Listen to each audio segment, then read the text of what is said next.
see the room behind you. Yeah.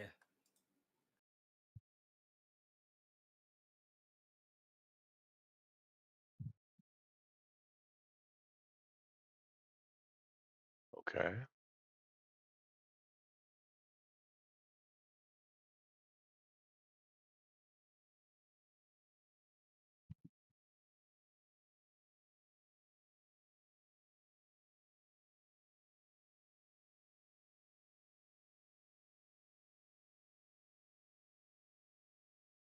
So when we get to hardware, I've put a permanent link at the top of the hardware section to Chad's hardware Oh, shared spreadsheet.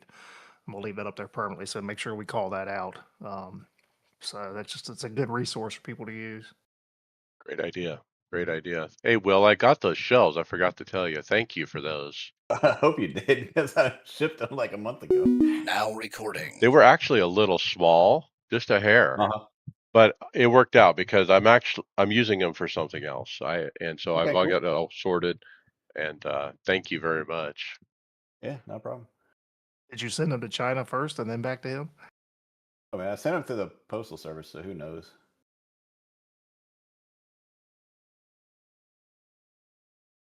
All right, I guess we'll roll. 3, 2. Welcome to the iRacers Lounge. I'm your host, Mike Ellis. iRacers Lounge is a podcast for the iRacer where we talk all things iRacing in a casual setting. Joining me are the usual characters, Brad Wren, Martinsville week at NIS. Need I say any more? Cautionsville, David Hall, Yeah. Don't bring it up. the good week for me to take off, and It's a new William streak Westbrook. starting already, basically. And Cool. So yeah, William, you know what? I don't have to worry about Martinsville. on today's show, is sim racing becoming more mainstream? Some listener follow ups to last week's show, more Moza Motion info. What happened with Boosted Media and Conspit? What happened with Team Redline? What is the proper gear upgrade order? And another disappointment to Mike's quest for iRacing stats.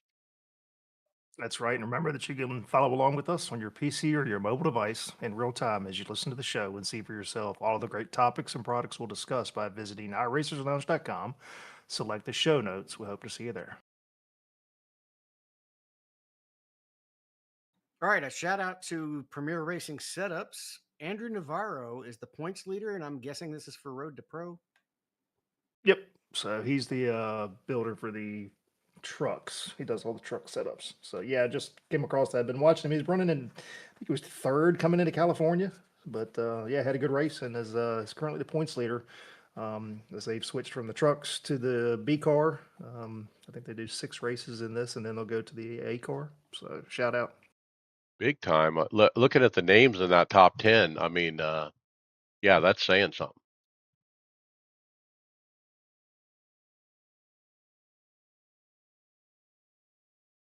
So, what do you do in this next one if you don't have a controller, Brad?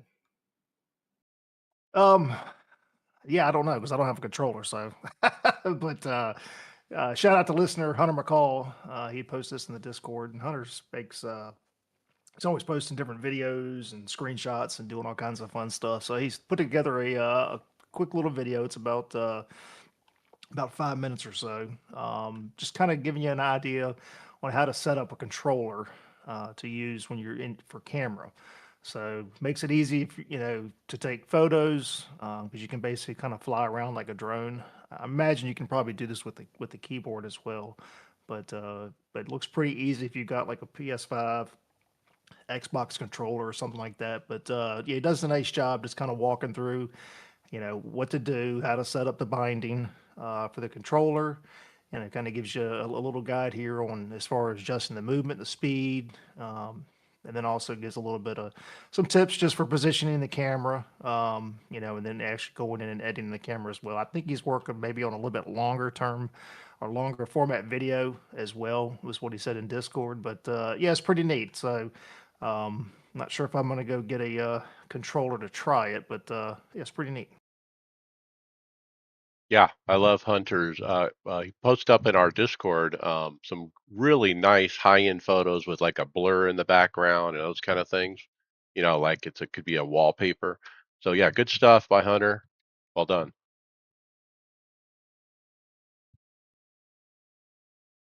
All right, it's time for a new name.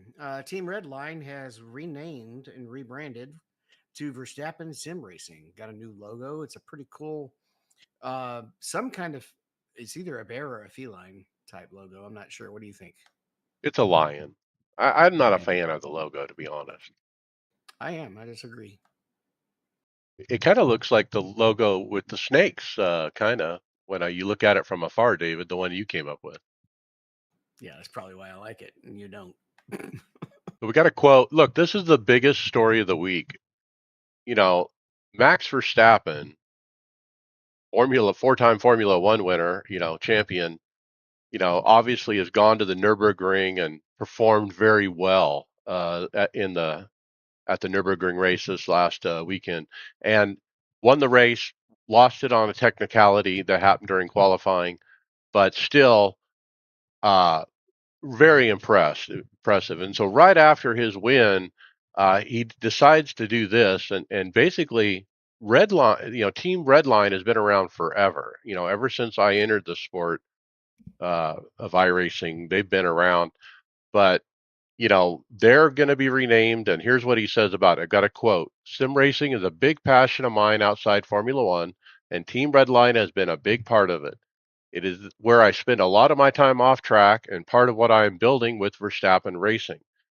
This step to Verstappen Sim Racing feels very natural. We're taking everything we've achieved and bringing it closer in line with the wider Verstappen Racing platform. I've always believed that sim racing can develop real talent, and we're already seeing that with Chris Lillum. I'm really excited to keep building on the success of the team and see what the future holds." I just look. This is the next step of him doing this. They've gotten together with the Mercedes, and I think they're partnered with Windward Racing to field a GT3 car this coming year. They're running, the Nurburgring as well. So, yeah, I mean, look, he said all along that this is the goal. The goal is to have a natural progression from the sim to the real world. So, yeah, very cool. He's also got himself set up to transfer or transition into ownership at when he finishes his F1 career. He'll probably still drive sports cars as well, but he's already set up to make that shift. Well, it also gives them a reason to put Team Redline on the payroll. If they're not, I'm sure they are already. Let's be honest. Okay, did you think they're getting a stipend? All the teammates on Team Redline. Stipend? Sorry, that's what I I think meant. it's Stipend. only called a Probably. stipend if you don't get it because then you were stiffed. Bingo. But look, he's made of money. Like we know that, so he could easily afford to pay a salary of these, for a few of these guys. And so maybe that's part of it. Bring these guys in house. Now they're part of the overall, real racing team. There's no line between them. It's kind of a blur.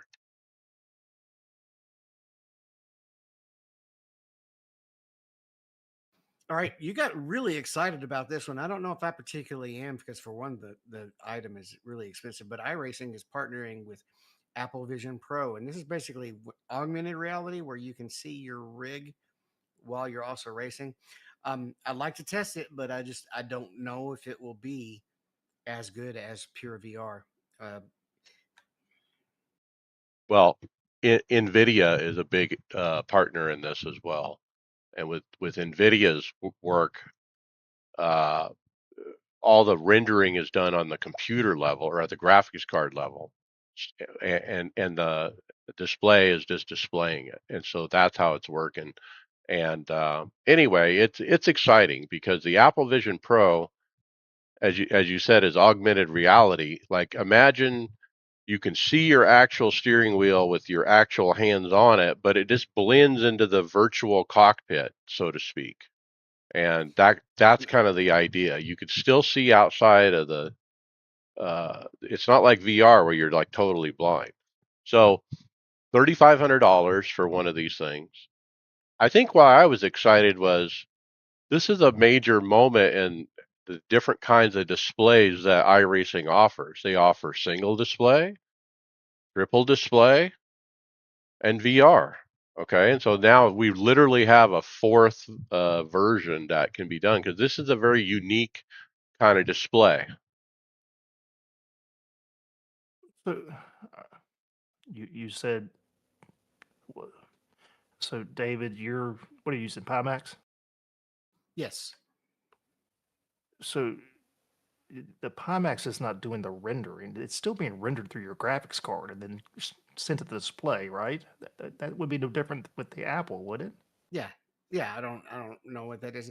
Well, it's going to be weird because I mean it's either going to have to exactly know exactly where your rig is on when to and display only where your rig is not, or you're going to have places where the display is on top of parts of what you see and where it's not on top of what you see. I think it's just going to be it's not it's not going to look good. And I mean, once you're in VR, you don't need to see your rig anyway. Unless you really are just wanting to be able to see your button boxes. But you pointed out last week, I have all my button boxes memorized. I can do everything without having to see them. Let So me read something here. It says physics calculations and high fidelity graphic rendering is performed on a PC equipped with NVIDIA's RTX GPU, while frames are encoded and shared wirelessly over Wi Fi to iRacing Connect on Vision OS. So there's an app, an Apple app on the headset called iRacing Connect. And with that, it interfaces over Wi Fi to pick up the video, I guess.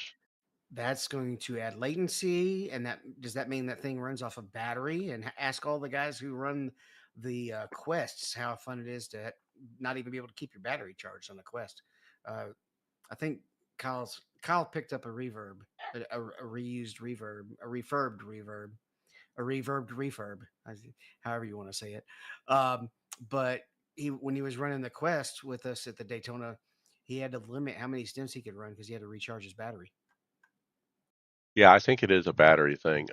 And look, I put in Discord who's going to be the guinea pig. Who has one of these? Nobody coughed up. So it'll be very interesting the first time we see a video on this and what it looks like. But I don't think anybody really understands what it's going to be looking like yet. All I know is $3,500. That's a lot of money. Yeah, that's kind of exploiting your wallet. Speaking of exploiting, William, is iRacing tricks, are they cheating? You know, I don't know. So DJ EJ puts up a highlight video. This is focused on qualifying for. I think is he in a truck? Um, at Phoenix, and basically the exploit is people are swerving very hard over the painted logos at Phoenix because they have different grip levels than the rest of the track. That warms your tires, gives you an advantage. I think he said it was up to like a tenth of a second a lap or something like that. I mean, I don't see how this is any different than aggressive weaving in the road series or anything like that. As long as iRacing is gonna, you know, leave it in there, people are going to do what they can do to get that little advantage in qualifying. If iRacing wants to consider an exploit, make it protestable. Otherwise, people are going to do what they can do. He mentioned apron bouncing. They would go back and forth amongst on the apron, off the apron, and that would generate friction.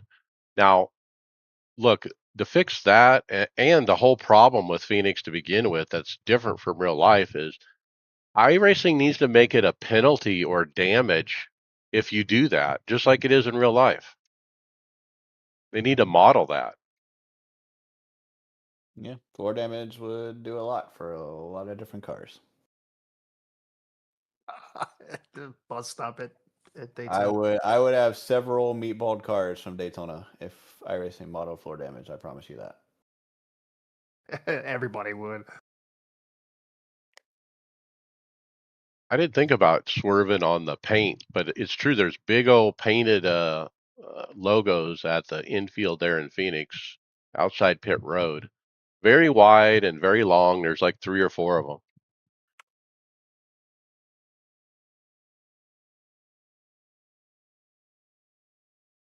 All right, next we have a is this a X post or Instagram? That it's Instagram.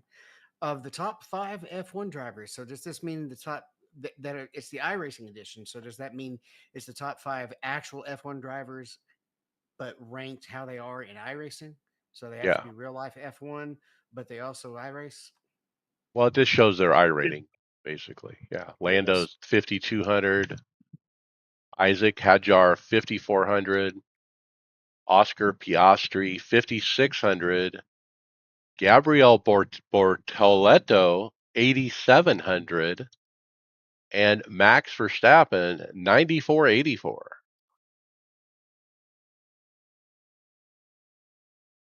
That's definitely up there.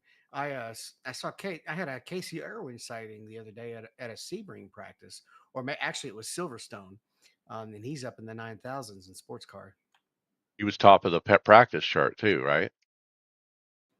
Yeah, because everybody else was 3,000s, 4,000s, and I was uh, actually I don't know if there were any 3,000s or 4,000s. I was second on the chart, but there weren't that many GTPs in there at the time. Casey's run in the IMSA Endurance Challenge the last couple years. That's been put on in the fall.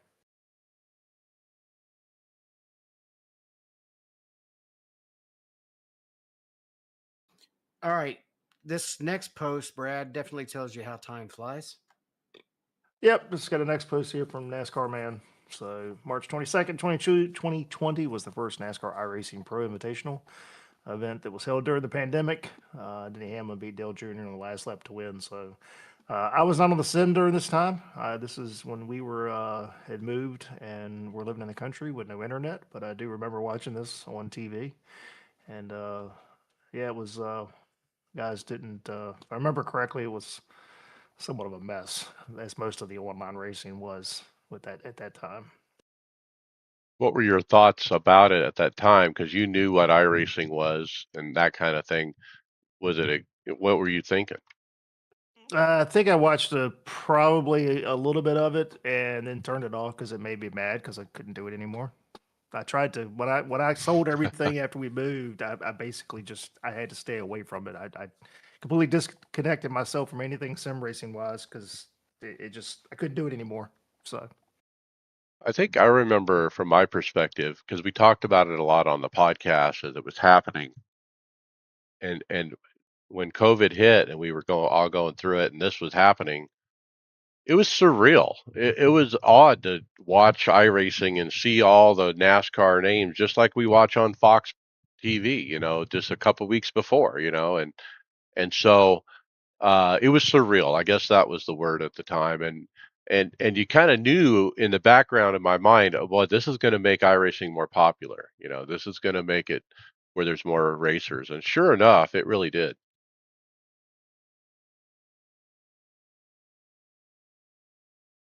All right, I think you'll take the next one, Mike. Yeah, I've been on a thing with stats. I haven't been racing because I've broken equipment, but uh, irstats.net, one of my go-to websites that was really good for looking up all kinds of stuff, is taken down. Looks like they're subject to some kind of German law or something for whatever reason. They're not able to publish it for the draconian EU regulations, something along those lines. That's the way I read it. So that's a shame. And I think it really highlights once again, why don't we have proper stats? I mean, racing and stats go together. Come on. And I went looking for stats. So let's let's go out of order, David. We're going to jump ahead to one that's a little lower. That's another stat website that Brad found. Brad, tell us about this one. I was super excited about the Saturday spin out. yep. So I'm trying to remember where I saw this, but yeah, if you go in there and you log in, it's going to take you. You sync first. It's going to take a little bit to Took pull me all your data 18 in. minutes. Yeah, same here. So it's literally going to pull all your events from whenever you started iRacing. So for me, it's all the way back to 2010. But yeah, this is pretty neat. I mean, it'll tracks your I rating, your corners per incident, Um, but then it'll break it. You can break it down by series. You can break it down by discipline. Yeah, really cool. Like for me to sit here and look at, really, it's now 16 years of data, and there's a break in the middle of that. But for those that have been on for a long time, it's pretty cool. I mean, just lots of breakdowns. How many incidents? Like I said, you can look at overall. You can break it down um, by discipline. There's race history, so all your history's in here too. There's an option for journal where you can go in. You can make notes. On your races and stuff like that. So yeah, pretty neat. I've got this one bookmarked. I'm going to try to do a little more digging in there because, like when I go to sports car, it shows I only have one win, which I know I have more wins than that. My guess is that's the old IMSA thing where, a second or third class doesn't count as a win. Well, I went down a rabbit hole on this website. At first, I was like very excited because I'm like, wow, we finally have some kind of resource where we can get maybe good stats. I'm like, okay, this is awesome. So I sync my data, no problem. I go back in, I start filtering. Wow, I can see how many wins I have at the Ringmeister or at a particular series over time. And it was pretty cool to see that number. And then I was like, okay, NASCAR iRacing Series Open and NASCAR iRacing Series Fixed, all years combined. What do we got? It tells me 6 wins. No, that's not right. I have more than 6 wins. And so that led me back to iRacing's statistic website on the profile page where you can look up stats. And I start going year by year through NIS Open and Fixed, one at a time, looking to see what my wins are. And then I wrote them down on my phone so I would know. And I was just trying to see if this website was right or not. And I knew it wasn't. So once I went on the iRacing website and spent literally 90 minutes going through my stats and writing them down, I realized that this website wasn't calculating everything correctly. For example, in NIS Open and Fixed, it's usually based off of season one. So if you go look up stats, you have to pick season one, except for 2018, where they actually put them under season two. And so I'm sure that the guy who made this website doesn't understand that nuance that broke it, the calculation, or it's like Brad said, or David said, where the second or third class doesn't count. It's got to be something like that. Maybe that's why iRacing hasn't done stats because they have them all messed up like that. A lot of that stuff though used to be really easy to pull up on the website. Oh, the old one, right? Yeah, yeah. But I mean, what? Let's break what was what. Yeah, let's break what wasn't broken. Maybe. Well, that's where we're at. Did it Feels do feels like the work. IMSA wins correctly? The old website. Well, on the old website, they were able to. There was a website that actually was able to use the old website to scrub your entire history for win totals in every class.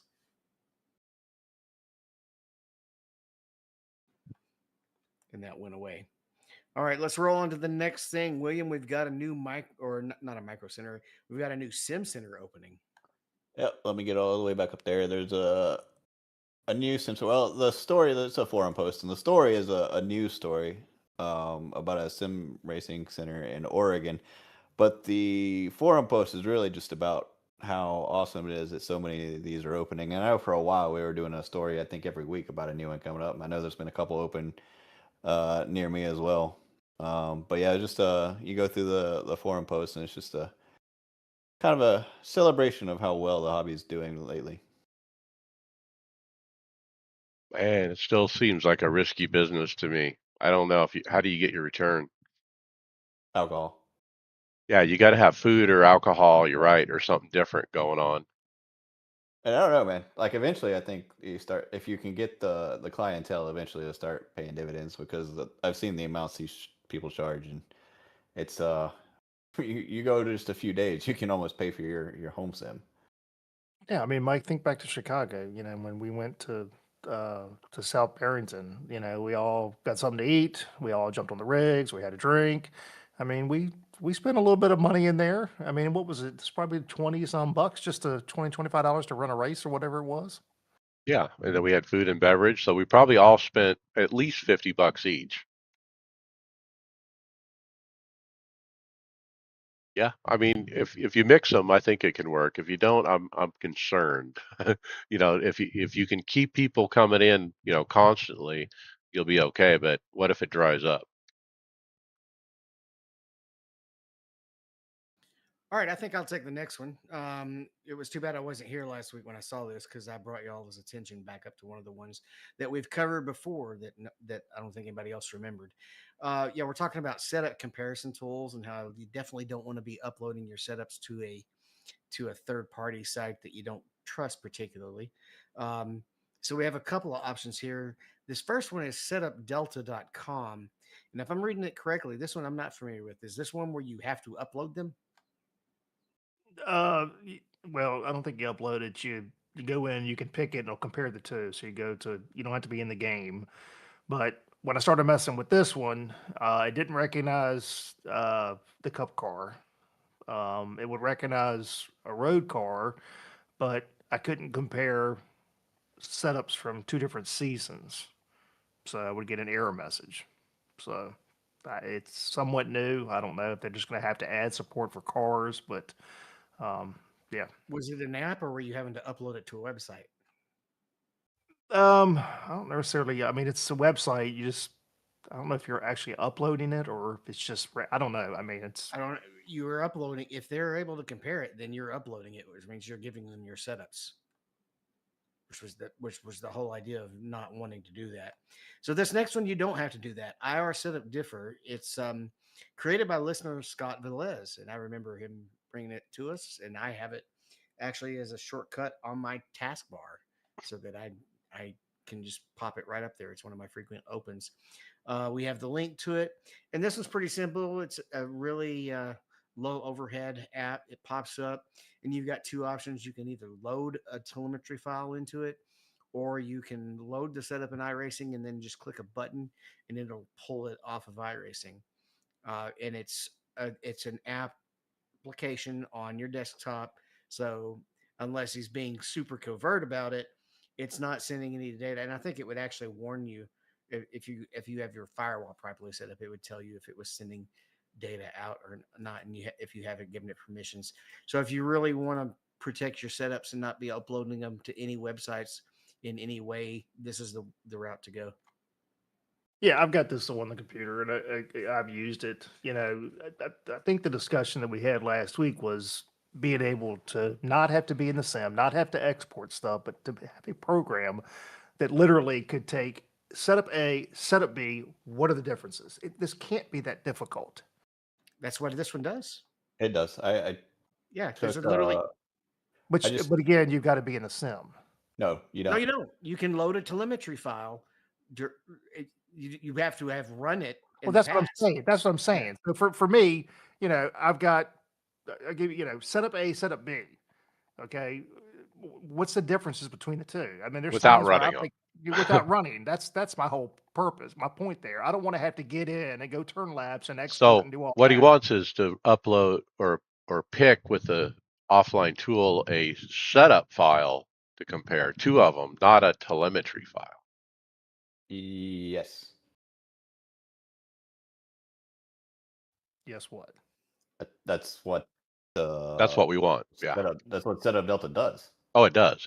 Yeah. Yes, it does. But like Dave But said, that one you have to upload it.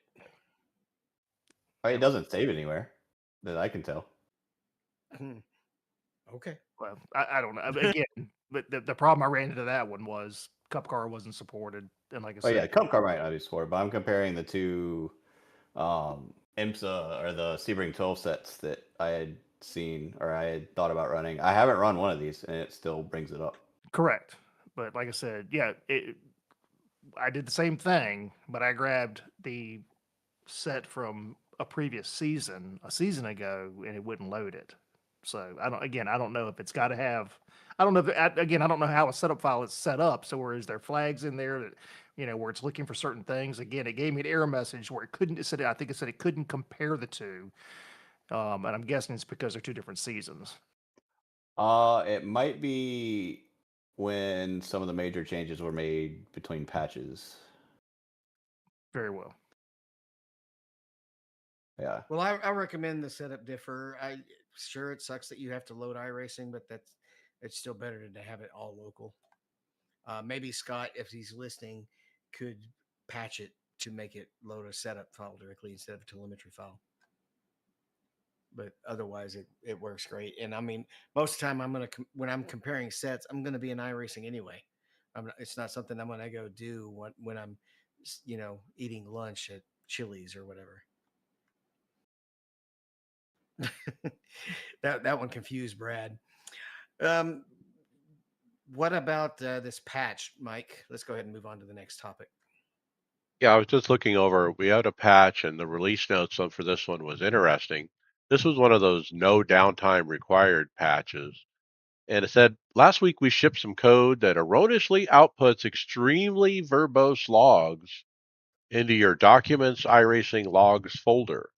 The patch fixes that problem. To quickly reclaim your disk space, it is recommended that you delete the logs folder. It may be rather large. If you do not delete, the main-ui.log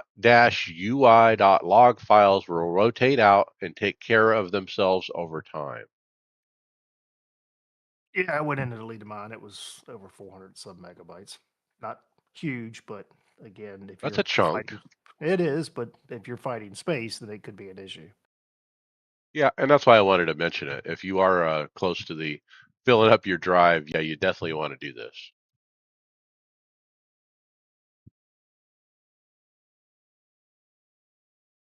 Oh boy, mine's 2.5 gigabytes. Yep. The delete button. I'll give you a report on mine here in a second. While Brad tells us about TK's hideout. Yeah, we got a Instagram post here from Tony Kanon. Says my favorite hideout just leveled up. So when you look at it, he's got like a hidden room uh, behind a shelf. He's going to come over here and open up a shelf, and then there's a gaming room. So he's got rigs, Indy cars on the wall. Looks like probably maybe 3D printer and stuff. But yeah, pretty neat. You know, obviously we got the garage. He's got his gaming room. Tony's all in.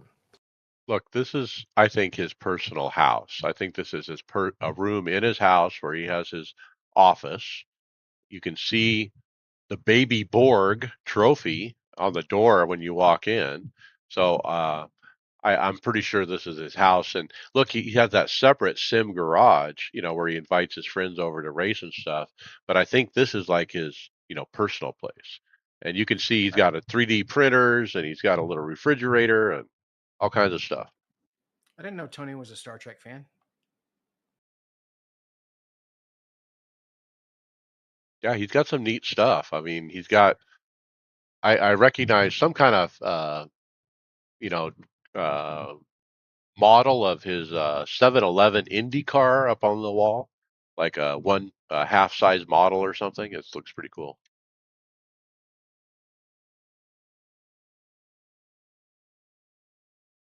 All right, Morad is always talking about sim versus or iRacing particularly versus real racing. I think he's compared some of the other sims as well.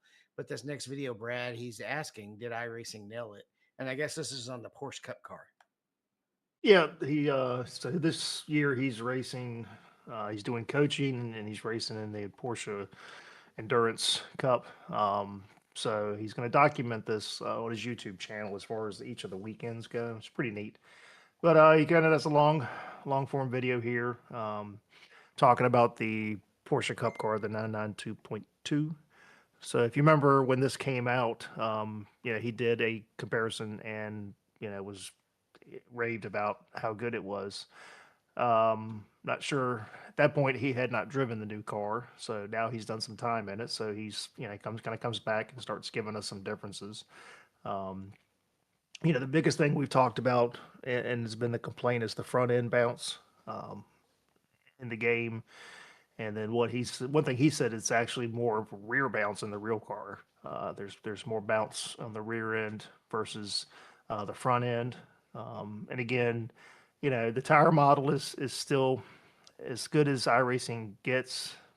We still don't have, I don't think, proper sidewall flex, and we see that in multiple different disciplines. In a real car, the amount of sidewall flex you've got and the tires, they act like they're just big springs is really all they are.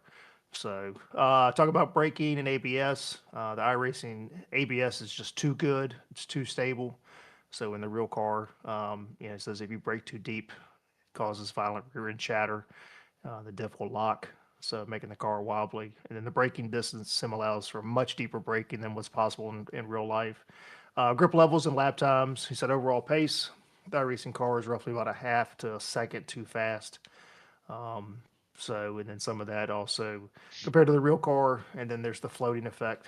With iRacing, kind of lacks the front end feeling, understeer that characterizes the real car at high speeds. So he did talk about you may being able to make some changes to the car to get it to feel a little bit more like the real car. And again, he's using this as a tool for the training that he's doing. Um, so he kind of walks through making some adjustments with the brake pads, the ride height, getting the rake the car to be equal. So the difference between your front and your rear ride heights, and then your camber setting as well. So he does say final verdict, despite these critiques, he still considers the iRacing Porsche Cup car to be the best car in sim racing. His notes that iRacing has nailed the rear grip off corners and tire consistency. Not perfect, but does provide the closest experience to a real Porsche Cup car available on the market. So do you think they iRacing takes note of this and like, okay, we're going to make these changes that he's recommending, I think he helped them with the original car. He's a former Porsche Cup, I think Canadian and North American champion, I think 2016.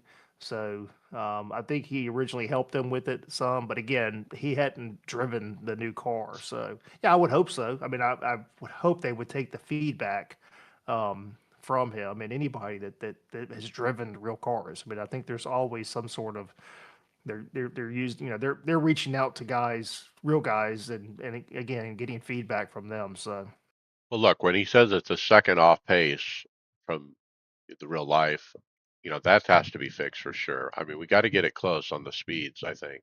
And then the part about the ABS, just way too good on iRacing is kind of eye-opening, because you can just stomp on those things and it just stops. And in real life, he's saying that's not really the case in instances, well, I think the other thing too is there's we can drive the car a lot harder than you can in real life, because if I overdrive the car into the corner and I lose the car, what's the worst thing that happens? right? You can try You know, harder, right? I can try harder. I can hit the reset and I can go do it again. So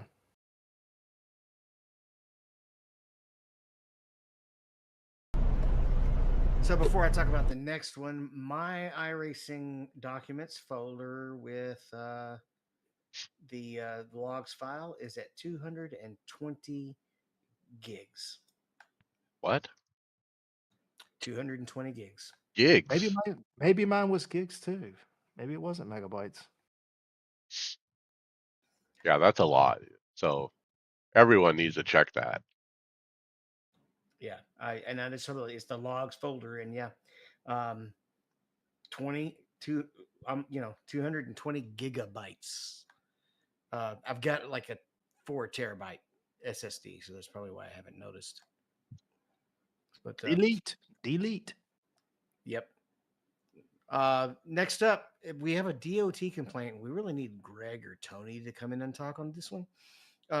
We have a video from Derek Evans, and he says that everybody is sitting behind this guy and wondering why he hasn't started moving yet. And that's probably because he stopped looking outside the windshield when there was a traffic jam and decided to just slide over to his right seat where his sim rig is set up. Conveniently, iRacing was already loaded up. He must just have it active all the time. It wasn't like he just set this shot up or anything. Yeah. Nice looking setup too, considering where he has it. But look, he's the highway's stopped. They're not going anywhere, and so yeah, he just jumps out of his driver's seat, hops over there, starts rolling. So just imagine if he gets pulled over by highway patrol and he'd be like, "How you doing, officer? Would you like to try my rig out just to see if he can get out of the ticket?" That's actually, I think it's Le Mans Ultimate, not iRacing, but that's okay. We'll give him a pass on that.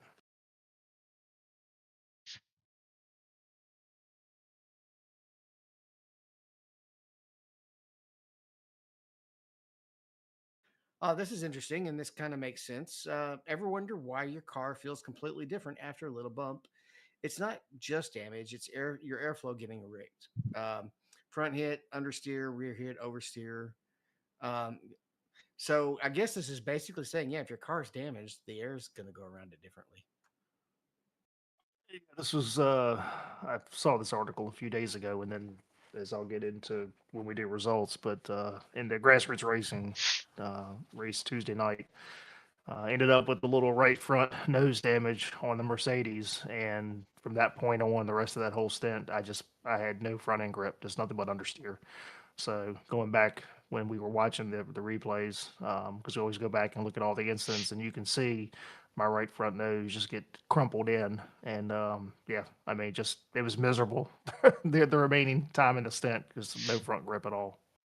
Yeah, and whenever the rear wing gets knocked off, it's almost impossible to drive.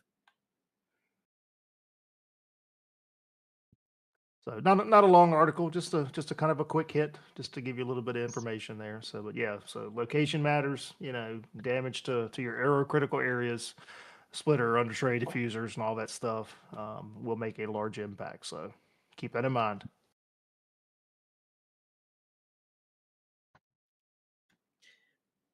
So, William, are you married? I don't even know. I know Brad is. I am, but I don't think this is Okay. happening. All right. I was going to start to say, would you call this person the best sim racing wife ever? She's a trophy wife, 100%. Yeah, come in with food and drink and everything. Just set it right beside your sim rig. Instagram post Amy Yael, I'm gonna say maybe. Yeah, she kind of shows how she gets her husband a little snack ready, and there's a little tray. I guess he keeps beside his sim rig. She stocks it up with some energy drinks and some nice snacks, and yeah, that'd be awesome. Like he shows up after work. I know. He It's sits all ready to down at go. the sim rig, and the food is already there, like all prepped perfectly and looks nice.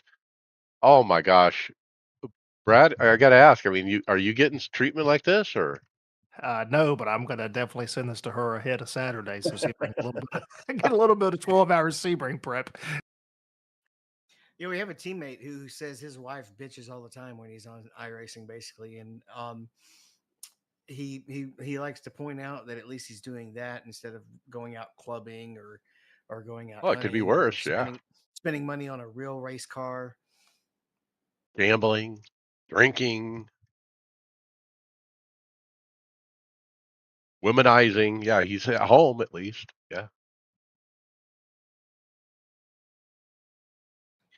All right, Brad, analyze this next option for us. Yeah, we already hit that one. So I'll Oh, is take this this okay? one. This is the one Matt we covered. Okay. Malone. Matt Malone did a video and I watched it, and it's called "It Is Time for Rallycross." And he says, "Don't sleep on the iRacing Rallycross." And he basically shows how fun this is. You can get in the free car, you can run on the free tracks. It's a rookie series. He points out it doesn't affect your road license, your oval license.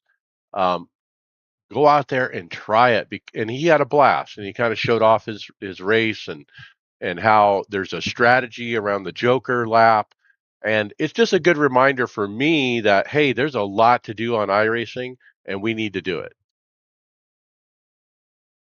I think I tried rally one time in a practice session. I was like, "Yep, not for me."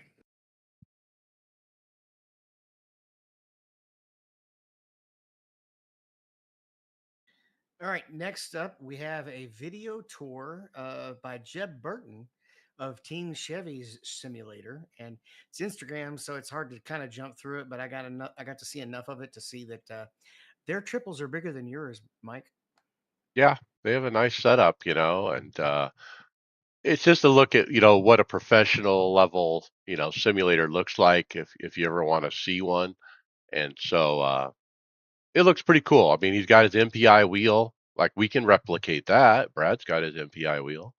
Um, he's got the big old brake bias knob and roll cage and everything. He's sitting in a proper race seat, so it feels very much like the real thing.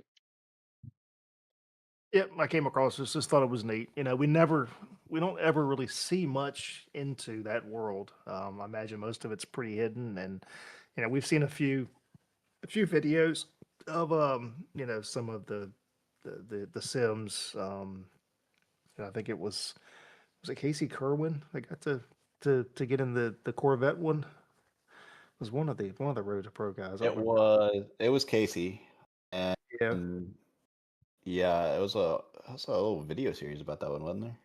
yeah. So we've seen bits and pieces, but yeah, I just think it's neat. I mean, again, and the whole thing is that this is what the guys do. I mean, if you almost every on the NASCAR side, these guys are in the sim every single week. Most of them are, and they're working 2 or 3 weeks down the line because you can't go test. So this is the test, and if you don't have a good sim session or you go the wrong direction in the sim and it doesn't correlate when you get to the track, I mean, let's think about Joey Logano this last week at Darlington. 3 laps down, they missed something. Did they go the wrong direction in the sim? Who knows? I don't know. But I just think it's interesting that there's more and more involved in real motorsports just because of the cost and then time as well. Isn't it costing them something as well, especially in the developmental series, that they can't go test any? And that's one of the problems with bringing in basically anybody with less experience is they their first laps basically end up being the race Yeah. weekend. Yep. I agree. 100%. It's a problem. Yeah, look at F1. Look, if you want to see a cool simulator, watch the F1 Cadillac YouTube channel. They've been, putting up what they do in the simulator and that kind of thing, and they got an ex IndyCar driver in there, driving it, and it's pretty cool to kind of watch the progress being made. Now, I did have another link that didn't make the script yet, but I want to talk about it because it is kind of related. Um, eNASCAR put up an Instagram, and they called it Four Behind Four, and it said these four people came up through the eNASCAR Coca-Cola iRacing series. Now they're part of 23XI's Racing's 4 wins this season out of 6. And they point out the names of Keegan Leahy, who is the performance consultant at 23XI, Santiago Tires, who now is a vehicle setup technician, Eric Smith is now a junior vehicle dynamics engineer, and finally Patrick Moose, interior and electrical assembly mechanic. And so all of these guys came out of the Coke series and are working for Denny Hamlin. Yeah. Yeah. Keegan Lee does all their most of their simulator stuff. I mean, I remember, gosh, when they went to Chicago the first time, I think Keegan spent quite a bit of time with Denny trying to get him up to speed. Yeah, they matched those guys up during that COVID thing, right? Did he show him how to keep his sim rig plugged in?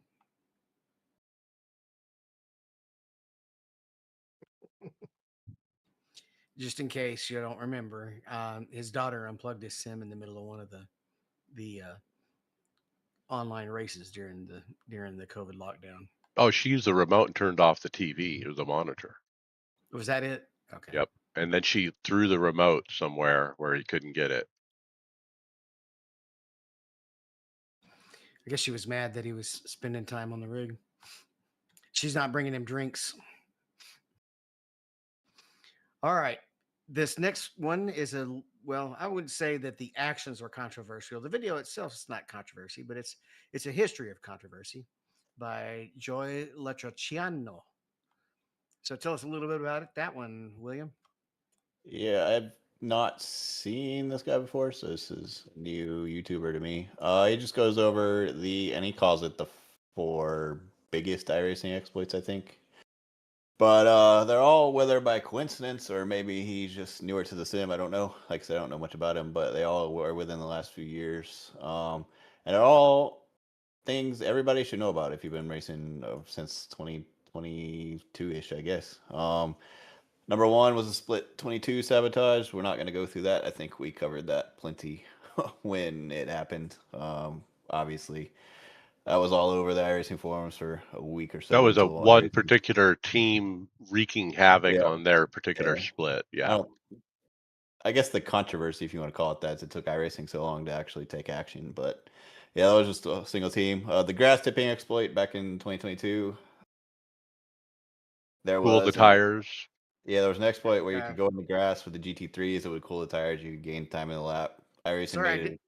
Sorry to interrupt, but notice on the outcome, apparently they somehow know, at least in the video, that these people were indefinitely banned from the service. That That's good. was That's good to know. I don't remember hearing about that. Yeah, no, that was the words that iRacing put out in their statement. Now, who knows how long that is? I don't know if anybody's checked up on them, but that's the language iRacing used when they actually finally said something about it. Number three is Team Redline's ride height at Nürburgring. They went out on I Wets. forget exactly how they did it. Yeah, on wets because it's higher. And then low Immediately fuel. towed to the pits, filled the car up. Then their ride height's lower. That matters in the 8-minute lap or 6.5 minute lap, whatever it is in Nürburgring. And then the Ferrari team, the Alt F4 disconnection to prevent damage at the 2025 Daytona 24. Basically, they found out if you Alt F4 before your car hit the wall, you could come back in with just the tow penalty and not have to fix any of the damage. That happened on stream too, so I don't know how they thought they were going to get away with it, but whatever. In the broadcast, it happened. Like they were watching it when he Alt F forward. Yep, Yep. And I believe in response to the split 22, I think there is now a DQ limit on special events. there it is. Yep, it's 150 for the Sebring 12 coming up. Wow, that's still a lot of X's. I was going to say that's a lot, it really. Good is. God, Still a lot. Yep. for 12 hours at Sebring. Now, if it was Silver, I kept racking up X's at Silverstone a lot more than I would even at That's Spa easy. now. Man, those track limits are rough. Yeah. So I hope they consider that. If it's like they need to they need to set those limits based on each track, because the X's you get at Daytona are going to be different than the X's you get at Coda as it stands now. If you run the NASCAR version of Coda where there's no off tracks. All right, we haven't seen one of these in a while, Brad. We've got an iRacing top 10. Yep, just one of those videos they put out every now and then. So this is from March 24th, top 10. So just the normal kind of collection. You got sports cars, you got open wheel cars in the rain. We've got some Gen 4s, I think, at Texas. A lot of close battles. Nothing new. Just haven't seen one of these in a while. So they're nice to kind of look back, and it's a collection of probably officials. There's some league stuff on here because there's broadcasted stuff. So this is where I believe users are usually clipping something and then sending it into iRacing, and they're putting it together in a nice video format. I like it because it gives me ideas of, oh, I forgot about that car. I want to go race that, like the Audi GTO 90 at the end here. It looks like a league they're running, but yeah, that's pretty exciting. And that vintage IMSA series coming up, I'm thinking about actually getting involved in that.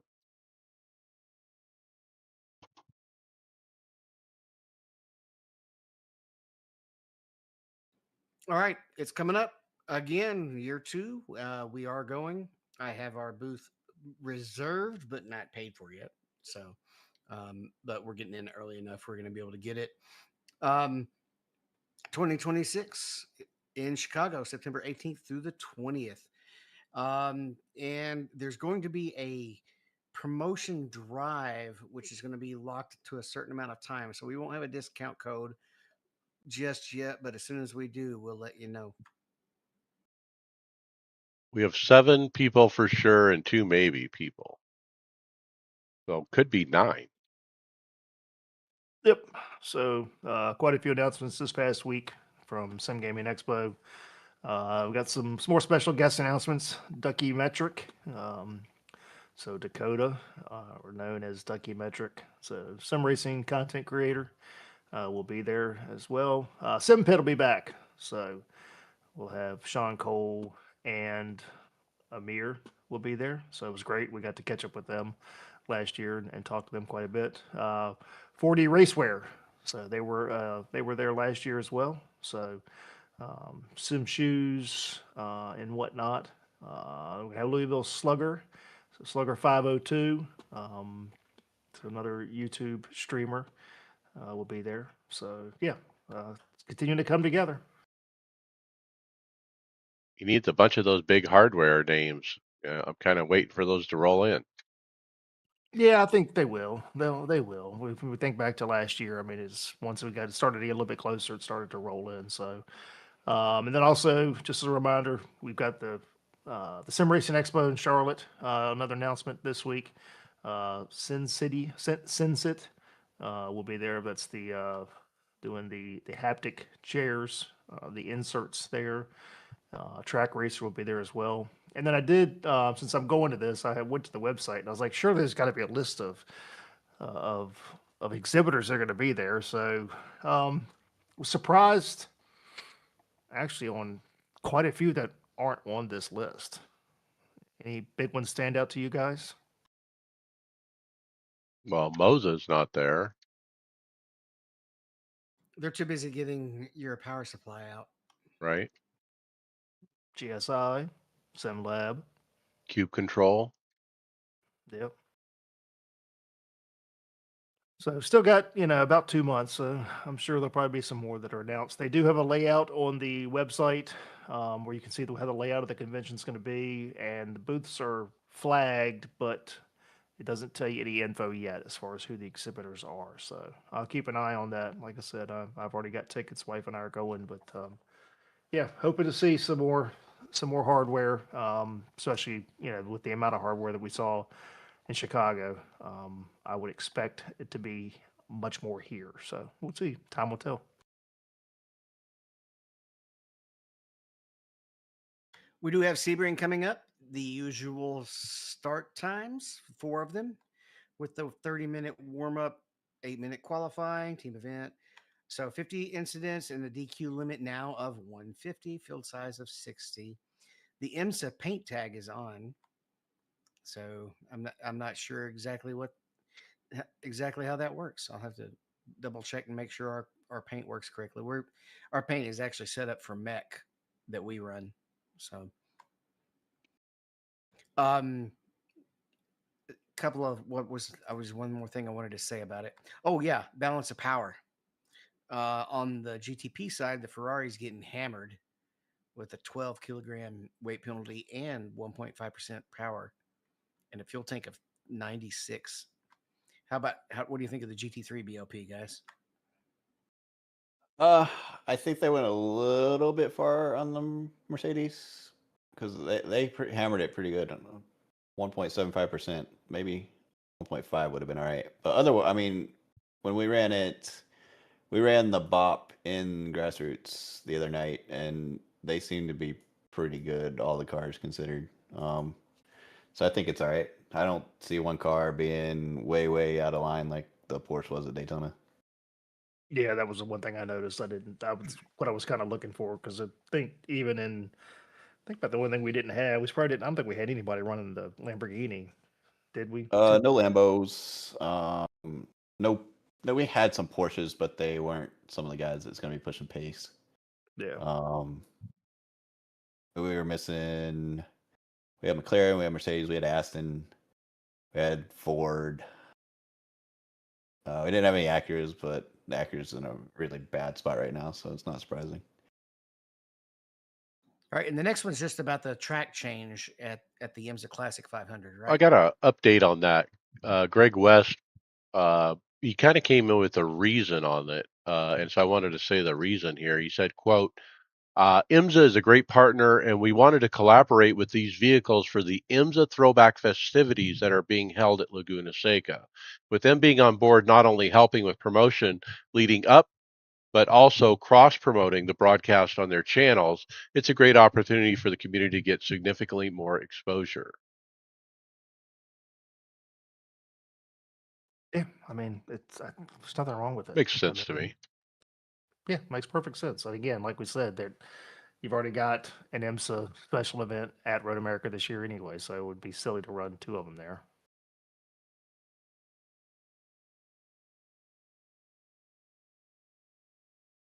This next one, David, is exciting too. The Lotus 79 has been announced for the Vintage Grand Prix Tour 2026. We got a schedule here, uh, with time slots Wednesday, Saturday, Sunday, Monday. So 4 time slots for each event, and looks like 16 different events.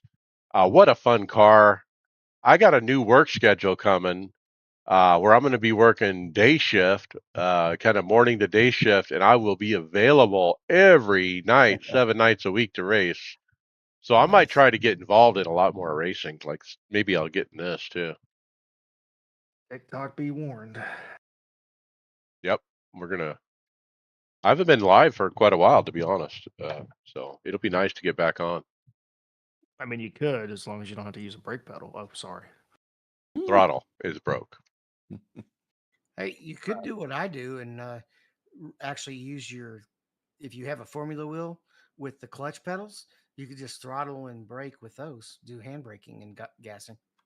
Look, Donnie was giving me a hard time because I didn't go install my old pedal. But I think it's just one of those things like once you've had an active pedal, you're not going backwards. There's no going back now.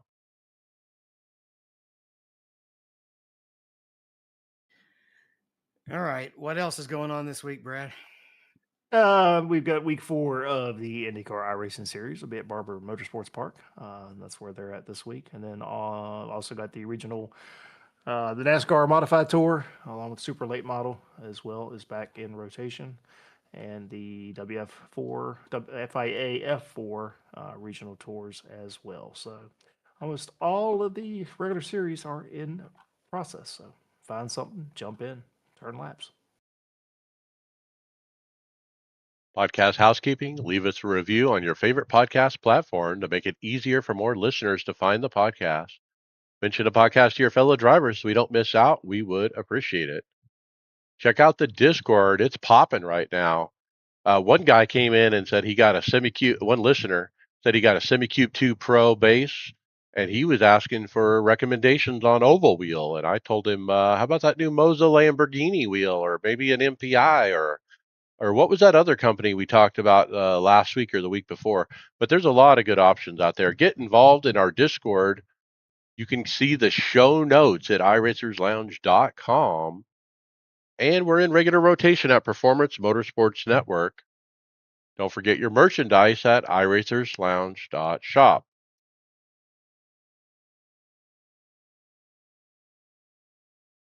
All right. Let's hit the fantasy report, Brad. Our Cup Series rolled into Darlington Raceway this past week, and with the win, we had Cletus. Cletus 45 took the win with 247 points. Second was Equip Flamme Rouge. Equipe Third, Femme Rouge. Equipe Flamme Rouge. All right. Third, Matt Robb 40. Fourth, Twisted Spirit. And then tied for fifth was Stephen Llewellyn and run the top 31. So, I think only saw the last like 5 laps of this. We were driving back from being out of town, so we listened to it on the radio. Was a to me a classic old school Darlington race. Everybody was expecting chaos, and that didn't happen. And I like a race every now and then that just kind of plays out organically. So nothing wrong with that in And my eyes. and we had a few teammates that were griping, calling it another NAPCAR event. It wasn't wrecking, but you could drive from the back to the front. There were comers and goers. It wasn't the same situation where everybody's just always stuck behind somebody else that we've been fighting with this car. So um, I was actually pretty happy to see that Jeff Gluck's pole turned out in the 70s. So a lot of people understood that this was a good race. It doesn't have to be um, Caution fest. super. It didn't have to be a caution fest and everybody wrecking each other to be a good race. Um, and if you were having, I mean, what Tyler Reddick did, and would he have done that if it was the old point system, the playoff point system, would they have really pushed through with the alternator issues and been as worried about it?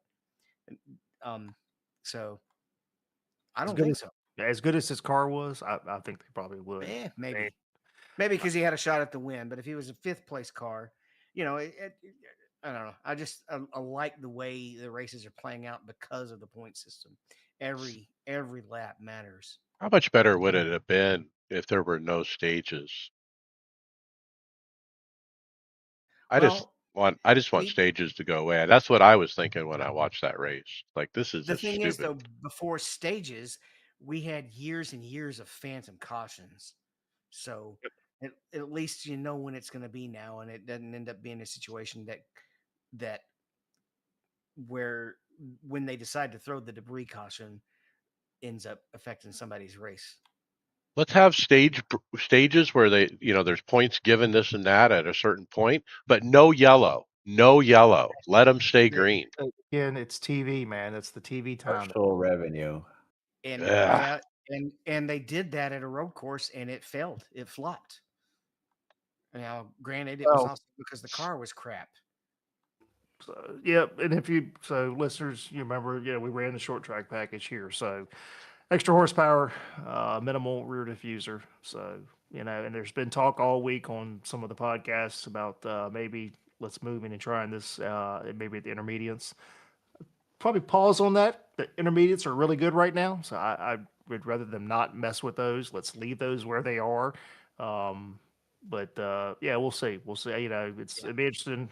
Let's run this at Bristol, see how Bristol is, because you know even Bristol last year did not run the short track package. It was So the full diffuser and everything. So um, Yeah, the intermediates aren't broke, and that they're kind of the one thing that the car is particularly good at, as long as there's two grooves, because when the diffuser's there, what's happening is the wake is massive, but it's narrow.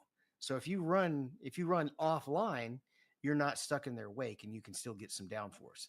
That's why at the intermediate tracks where there's more than one line to race in, there's been some pretty good racing. It's when you get to a one lane track that the diffuser really becomes a problem. so the other video I liked this week was Mark Martin calling for a test with Chase Elliott or Ryan Blaney driving with a car with no under effects on it. He wants to remove all 2,500 pounds of downforce off the front of the car and make it like it was back when Mark raced back in the day before they learned about aero. And I think it's a brilliant idea. And what in NASCAR, what do you have to lose? Give Mark the time, put him on a track with Chase Elliott, let him do what he wants. Let's run the test.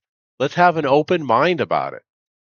we already have that. It's called the a rally car. No underbody. I mean, it's just what it is. It's It just still has a splitter though. it Let's does. take it all No, the it way does. back to the valence. Oh, I'd be all for valence. Trust me, I'd be all for. I'd rather them create lift in the front. That's when racing was better. So, Well, all right. and you could have people run different ride heights. So, I'm sure all of us listen to Dale, and he's talked about it several times. How you could have different racing styles and setup styles because of the valence, whereas everybody got locked into just one way of doing things when they went to the splitter. Yep. So we're rolling to Martinsville this coming weekend. Short track package again. We'll see. The racing has not been fantastic here. It's been better. The fall race was a little bit better. So we'll see. Hopefully, should have another soft tire. Remember the last couple races here, the cars have just been literally just black because of the amount of tire debris that's come off, with the soft tires. So um, Hendrick usually dominated here. I'm not sure if they're fully up to speed yet. So still seem to be a little bit of miss at the at HMS right now. Well, Denny, Recency I think bias. Denny's going to be a somebody at Martinsville to look at for sure.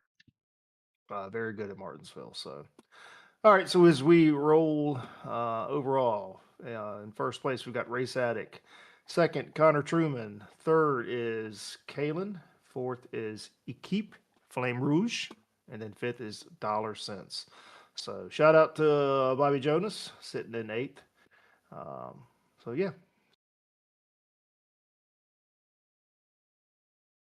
As we open the hardware section, software section, I wanted to bring up the Chad McNeese's Ultimate Hardware Spreadsheet. We've talked about this several times. We bring it back every once in a while for a reminder.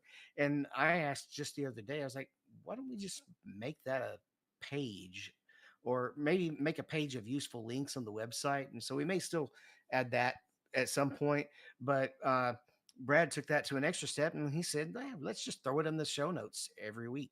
So it's now in the show notes. So if you want to find the sheet with everything iRacing in the spreadsheet, as far as hardware goes, it's right there at the top of the notes in the hardware software section. Fantastic resource. I mean, guys, you go to this, it's got tabs. I mean, Chad literally covers every portion of the hardware from, wheels, direct drives, DDUs, pedals, haptic. I mean, he's got a ton of time in here, and every time a new product comes out, it will be on there shortly. So, Chad, shout out, appreciate you. Look, Chad McNeese's name is going to be permanently attached to our show notes now, Chad. So you're going to be famous, dude, like podcast famous. But no, dude, I so appreciate Chad and what he's done with this and his willingness to share it with everybody. Look, I don't know how many new people I've talked to on TikTok who watch my stream. How do I get involved? I say DM me and I'll DM you a Google document that you need to look at. And so this is what I send people. This is the perfect starting point.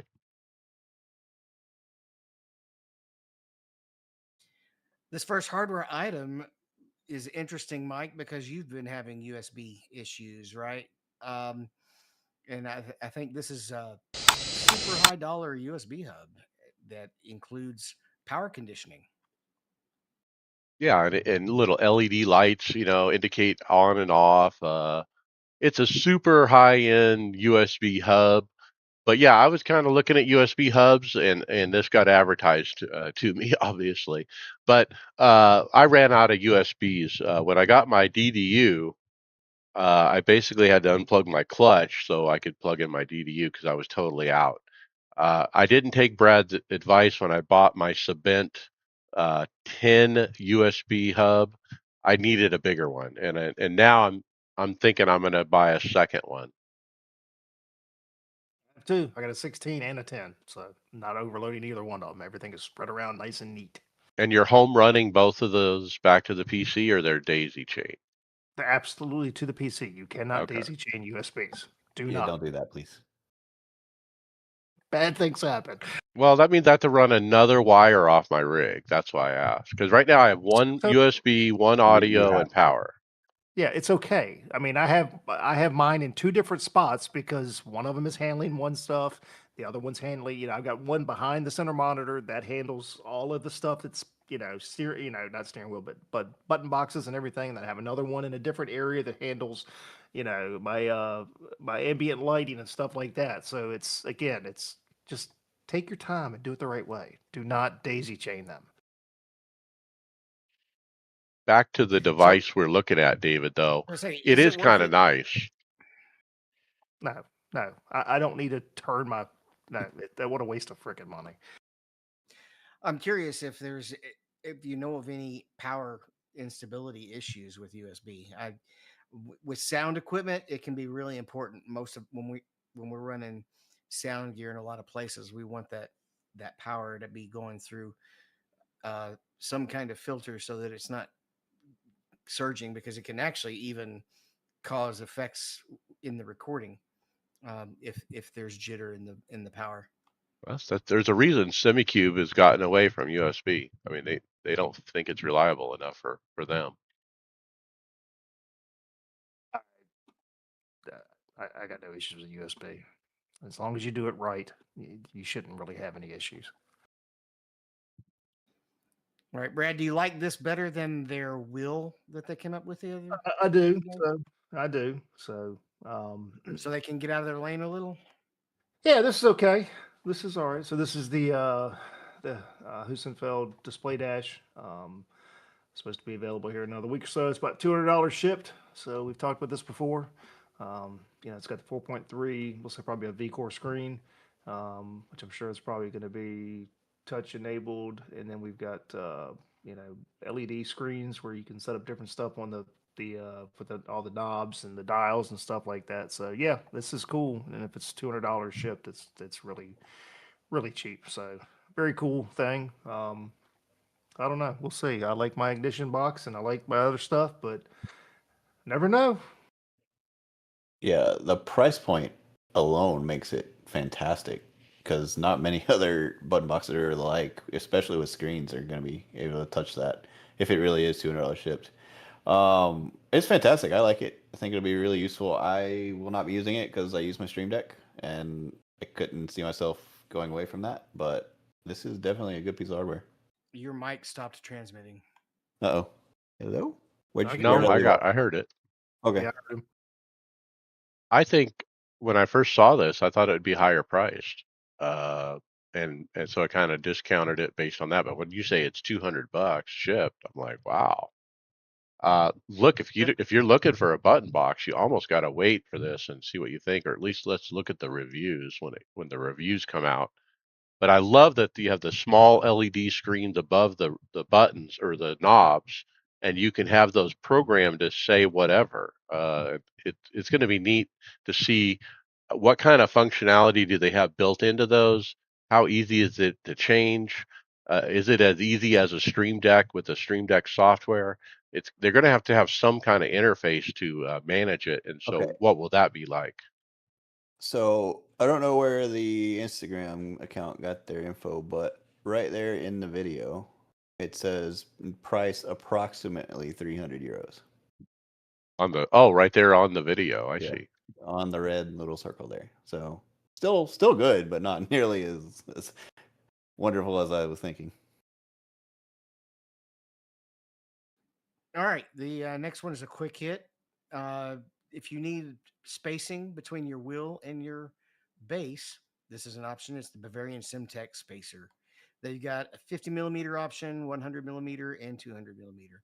So if you don't need like a full shaft, but just need a little space, you can go with this option and you won't feel short shafted. I like it. Brad, you just went with a spacer. What'd you choose? So yeah, I picked up a 3-inch spacer from Amazon, and I like that. And then I started to think, I don't know if I want to put one of these on each wheel. So I went ahead and picked up a shaft extension from Simcore. So I took care of the problem right then and there. So everything's got their normal, wheel side things. Now, I mean, I do have a 1-inch spacer on all my wheels. Um, the cube controls comes with the built-in spacer. The two MPI wheels, I picked up a 1-inch spacer so that I didn't want to have the semi-cube wheel side that close. But it's fine. And then I put a 55 millimeter extension on the base, the wheelbase. So it's perfect. I tell you what, getting a cup wheel closer to you, so much more comfortable. And even last night, after doing 90 minutes at Sebring or Tuesday night, having the the road wheel closer to me was much more relaxed. My arms weren't quite as tired. Remember, Mark Barton would put his forearm up on the wheel, like his elbow would be touching it and his wrist. That's how close he would be to that wheel. Like I don't have it that close, but I almost have it that close.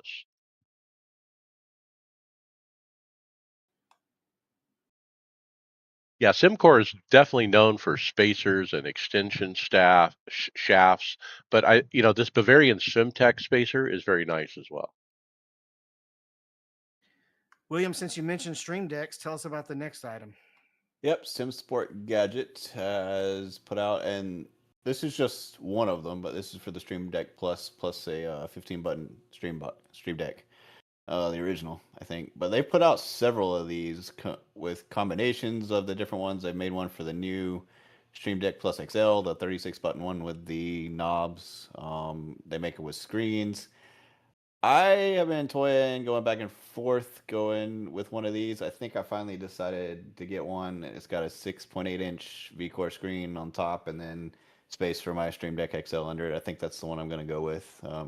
It's about $200, so when I get a little extra money, that'll be the next addition to the rig, I think. Nice. Yeah, this is cool. I mean, turn your Stream Deck into more like a dash, or combine two of them together. Maybe your Stream Deck's not enough, and you want to expand. This is a great way to Yeah, expand. they've got one that makes your like a whole console. It's got the V-Core screen on top, and then a XL, the 30 button one or the 32 button one in the middle, and then that new Stream Deck Plus, the ones with the knob and the few with the touchscreen on it on the bottom. That was a little bit much for me, but they make some pretty crazy creations.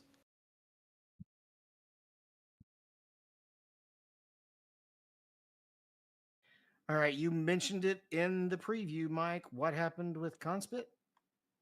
Yeah, Boosted Media with Will Ford. He does a follow-up video here to address some community feedback and kind of controversy regarding his recent review of the Conspit ecosystem. He clarifies a specific technical error found in the review. It explains why he stands by the original assessment of the hardware. His explanation had to do with you had to upload or update the firmware in a certain order before you update the software, or vice versa. And if you didn't do it just right, it didn't give the proper Newton meters. Like, it was giving him 10 instead of 12. And he was really clear about it, and even during the original video, I thought as well. And I didn't think it was a big deal. So No, but he caught a bunch of flack. And look, the one thing the one reason I like Will and I like Boosted Media is because I think he's very fair and he's very honest, and he's going to call it like it is. If he likes something, he's going to tell you. If he has issues, he's going to tell you as well. And the idea of having firmware that does not update previous versions of the firmware when you install the latest version is absolutely insane. that's There's what it no was. Yeah. Yeah, yeah. If you skipped a version of firmware, you didn't get the previous update, so you were running, your 20 Newton meter wheelbase is running at 18 or whatnot, and I mean, that's a horrible oversight. I just that's crazy to me. You should not have to install multiple versions of firmware. Um, so yeah, I thought he did a good job just going back through this. And again, I mean, we've talked about it a lot. I mean, it's when something comes out, I trust what Will says. They're not. He's not throwing up a short where he spent 5 minutes with something. Typically, they're running this stuff for weeks, if not longer. And it's very in depth. It's very thorough. And look, I like it. He's not beholden to anybody, and he says that right up front. I mean, it's just but again, if there's a problem, let's call it out, let them fix it, and go on. I think Conspit's got a good start, but we've seen other manufacturers have hiccups and stuff like that, and if at some point you got to get called out and you got to get it fixed right. Look, follow-up video like this, I think this makes him even more believable as far as his reviews and stuff, because he's clarifying what he said. He got some feedback, like you said, some pushback, and so he goes in this video and he just basically says, he clarifies his stance and stands by what he says. And so, for me, like you said, it's trustworthy. There are certain people that you can trust on the internet. There was always the guy from Sim Racing Garage. What was his name? Barry. Yeah, Barry. Yeah, he was the guy forever, right? Yeah, so Will and Dan Suzuki, if either of them give a product a good review, and especially if both of them give a product a good review, I generally will trust it. Those are two out there that I watch the most when I'm looking for opinions on most of this gear. And Sean Cole. Yeah, and Sean. Yeah. All right, we have another rebranding, William. Yeah, Asa Tech put out an Instagram post that says new name, same Asa Tech. And I was like, wait, what's different? But They were Ace Attack apparently, Sim yeah, Sport. they were Stim Sport before, and now there's Ace Attack Racing. I guess that makes sense from a marketing perspective when all you do is racing. But I was like, oh, okay, didn't even notice. Yeah, the Ace Attack Sim Sport never really grew on me well, but I don't know. It's fine.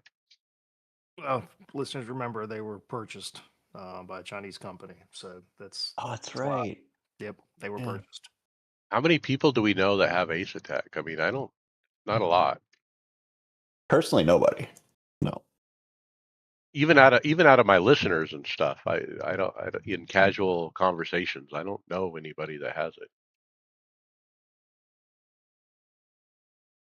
Next up, we have a video talking about the proper upgrade order, and I think it agrees mostly with what we've usually said, but the thumbnail and our outline do not agree. So, does it really say haptics before a rim, or does it say rim before haptics? It combines them all into the last upgrade path, I believe, because the idea was Oh, most okay. wheels out there are going to be, as long as you don't buy like one of the super I, cheap ones, I see most what of I them are was going doing to wrong now. work. Yeah. I was looking at number 3 as it looked like a butt kicker to me, but that's actually a wheelbase. It's not, it's a Fanatec wheelbase. All right, Okay. this is a random call sign. So, recommended upgrade order path should be chassis. Get your foundation set right.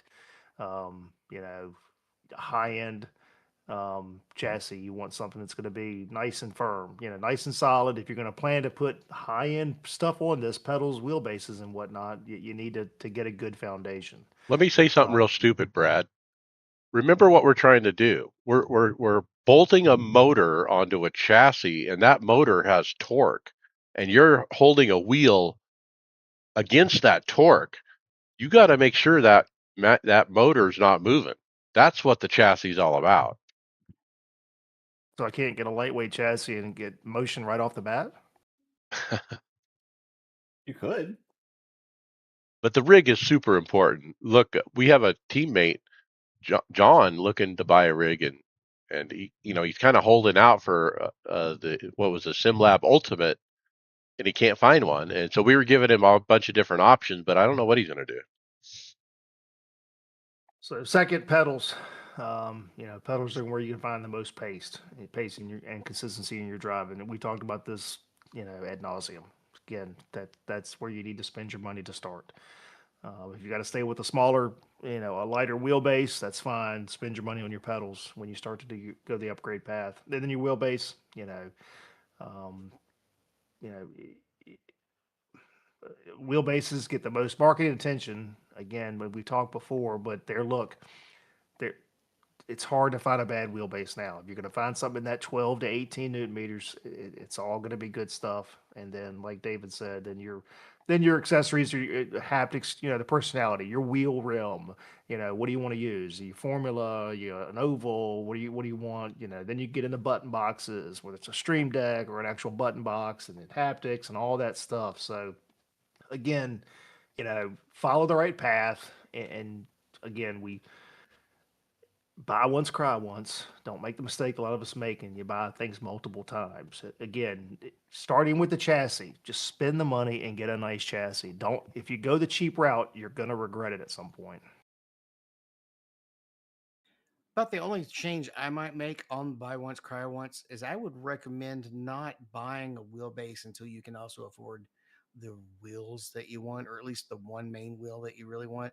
Because I don't, you're gonna have to get a wheel anyway if you get a base, probably. So get you a save it. Make sure you can afford the good wheel that you want to get right up front as well with the And the quick wheelbase. release, and the shaft, Yeah. and everything else that goes with it, right? I don't see the point of buying a wheelbase if you're not going to have the rims to go with it. So Correct. I would put those almost together. I would move the wheels into the wheelbase area, and then all the other accessories down to the category 4.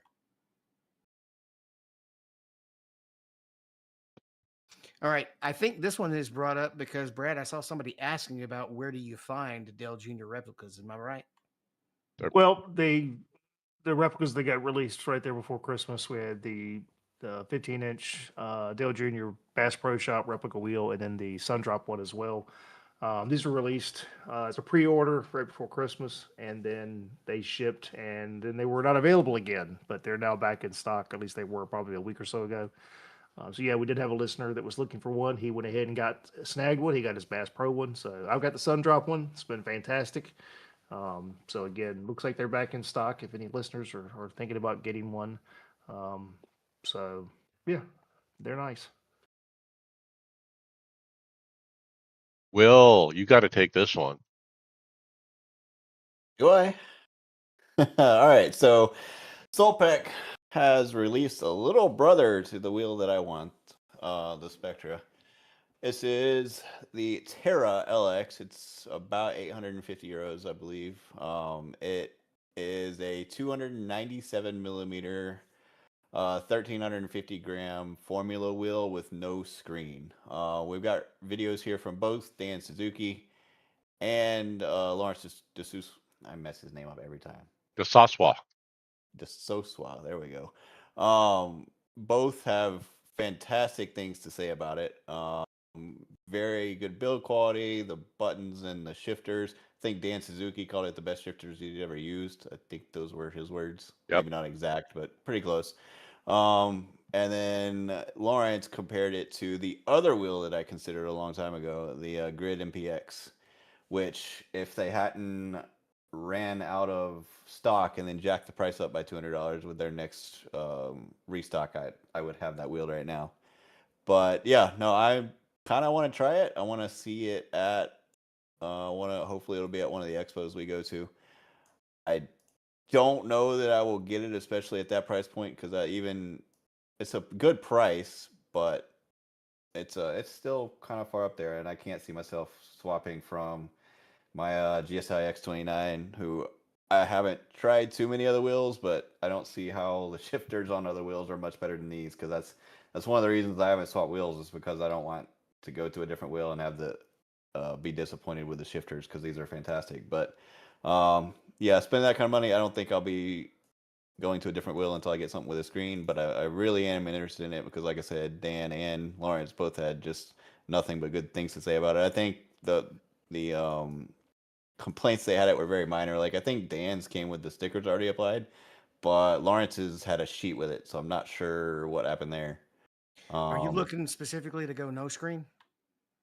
No, I'm saying I don't see myself going to another wheel that doesn't have a screen. Like Right, the one okay. I have right now doesn't, and man, it's a fantastic wheel, especially So for you its would price. probably, if you upgraded, you'd probably want one with the screen, right?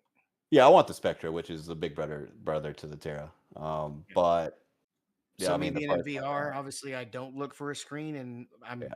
the biggest thing I will pay attention to is the button layout, and this one's lacking a little. I don't I I think it's just not quite as good as some of the other options that we've had that at an even cheaper price as far as the button layout.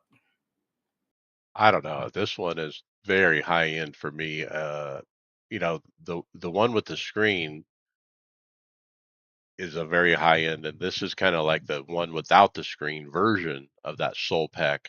And so I like it. I mean, looking at both of these videos and considering who they are and what they had to say about it, I mean, Lawrence was just gushing about the software and all the different things it can do, and how that's a differentiator with this wheel. I just don't like the colors. I'm not a purple fan. That's my Yeah, I so. I wonder if they're gonna make, because I guess those are aluminum. I wonder if you could make different colored ones that come, because I know some Yeah, wheels you have that option. yeah, and you can probably get third party ones. I mean, I replaced the ones on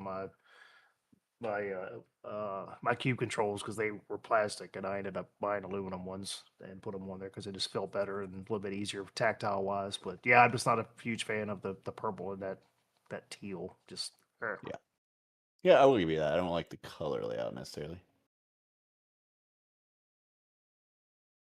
All right, it's almost results time. Before we jump, are there any ones that we need to hit before we move on? Let's roll down and Mike, you want to hit the Moza motion hands on that we had with from Sean Cole? Yeah, so he got to try it, Sean Cole, and briefly, and I let me find the video.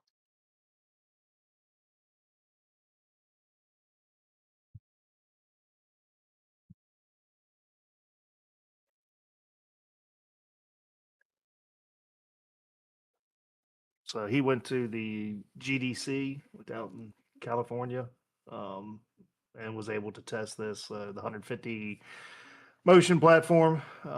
Did get to spend a little bit of time on there. I mean, he said it was good. Then talked a little bit about the AI motion and whatnot as well.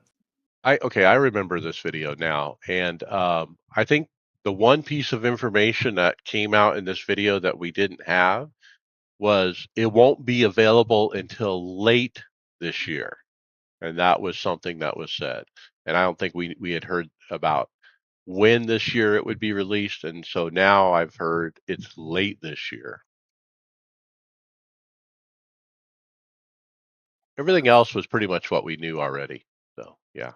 Yeah, I mean, I imagine that we'll continue to see more on this as the year goes on. Hoping that they'll be at one of the two expos so we can actually try it. But again, I've raised my concerns with Moza, but I'm not going to take them back out.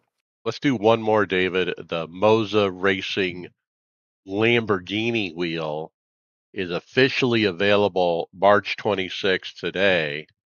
And so it dropped.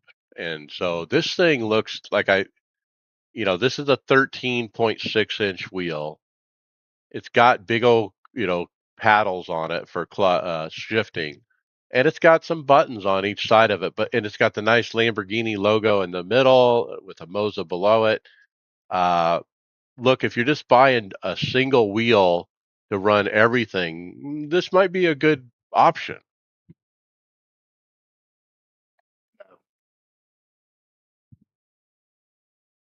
I don't know. What do you think? Would you want to run NASCAR with a wheel like this?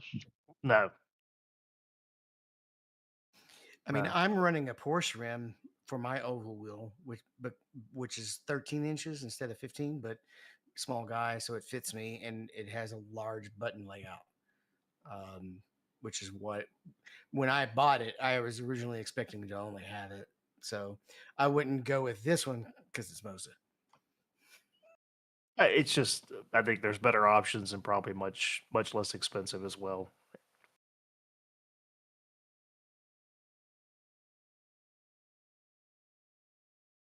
All right, results. Friday Open NIS Darlington. Brad, P7. Yeah, finally at least finished one. So kind of a race of ups and downs. Ended up being spun twice. Um, and both times went back to 20 something, but was able to get back up into the top 10 both times. The guy that wrecked me on Wednesday wrecked me again on Friday. Ouch. Um, yeah, he at least did say sorry this time. He didn't do that the last time. But yeah, the one thing I noticed coming out of Darlington just was complete lack of racecraft. Just just people making bad decisions. I mean, just bad decisions.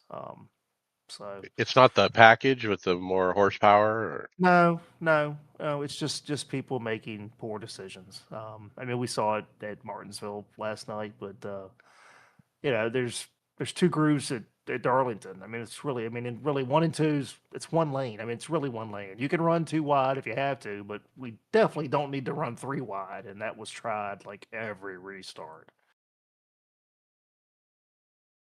David, P9. Yeah, the streak was finally over. I don't remember exactly how this one turned out, but I finally got through without getting caught up in an accident or getting dumped or having anybody just do stupid stuff around me. So the streak is over or was over because it's time to start a new one, and I'm kind of correct. All right. Kyle Pendergraft, P3, started P5. The car was so comfortable in the corners, it was just on rails. Talking about that premium, excuse me, premier setup.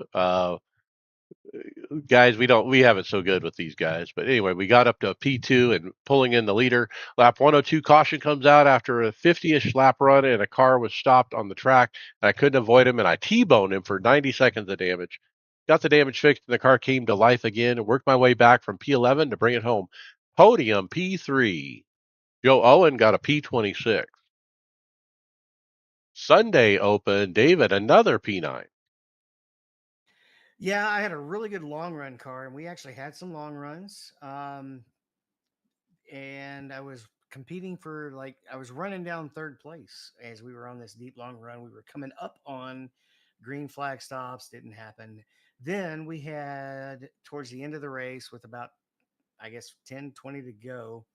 We had three cautions in a row, and the marbles picking up on the tires and changing the track, especially having three cautions in a row, it changed the track, and I couldn't drive out on it anymore. And a lot of people who were not faster than me, even on the short run, were faster because of how much the track changed, and I couldn't adapt to it. Boom.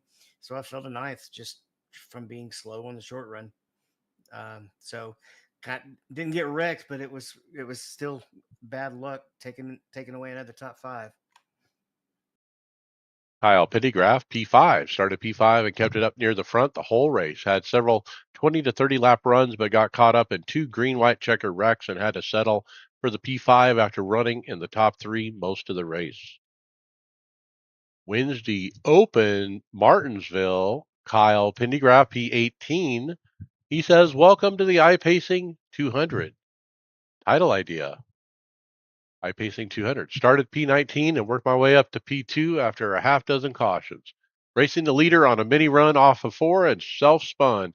Hit by every car but the pace car. I'm pretty sure even all the spectator cars hit me as well. I couldn't avoid the wrecks in front of me because no one holds their brake when they're wrecking.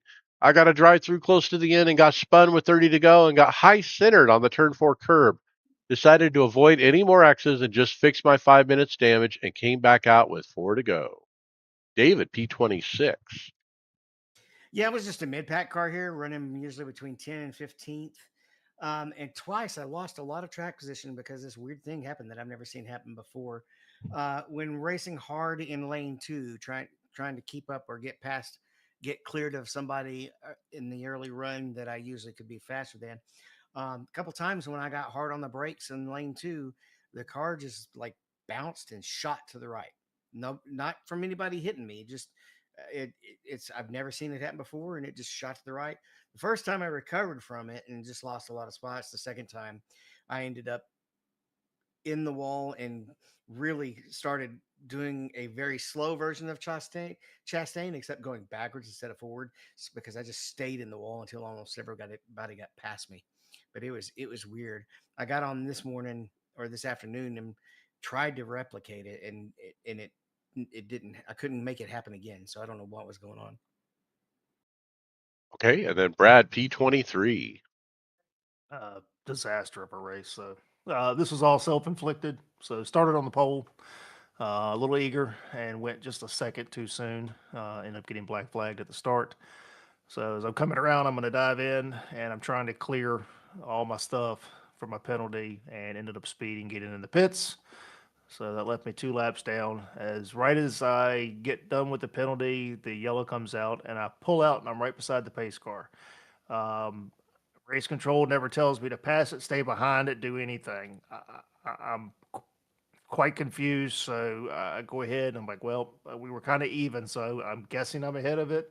Nope. End up getting a black flag, another penalty for passing the pace car under yellow for passing the pace car. So at that point, I'm now 4 laps down, and that's where I stayed the whole race. Car had fantastic speed, could just drive through guys. I mean, literally, I just used it as a test session to make sure that I could get by guys. I went from 37th to 23rd by the time we finished. But yeah, I got in bed last night about 11 o'clock and really had a hard time getting to bed because just stewing and ticked off at myself just for the amount of unforced errors that I made last night. So yeah, just pretty frustrating. Man, all right. Thursday Open, Martinsville, David, P15. Yeah, this one was pretty upsetting. I showed y'all guys the replays in the chat. I ran top five pretty much all race. started getting caught up in the incidents when I went through my pit cycles and was coming up through the field.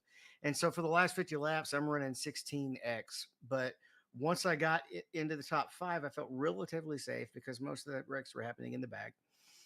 But then these last 3 restarts, the same driver spins the tires 3 times in a row. The first time I run into him and stay square, but we both lose a lot of positions. Caution comes out somewhere behind us. The second time, the I'm starting in the side, and the car that starts behind him this time, I'm starting P5, and the car that started P4 that time, he gets caught off by the guy spinning his tires and spins himself out as a result. Another caution. The third time, this guy's starting on the inside, and I'm starting P4 outside him. And guess what he does? He spins him and slams me into the wall and destroys the car. And I'm sorry, I understand somebody makes a mistake, but don't you think if you've spun the tires twice, you might be a little more careful the third time? Oh no, I got heat in them now, so they're going to be extra sticky. He'd apologize, but once is a mistake, twice is a sin, and yikes.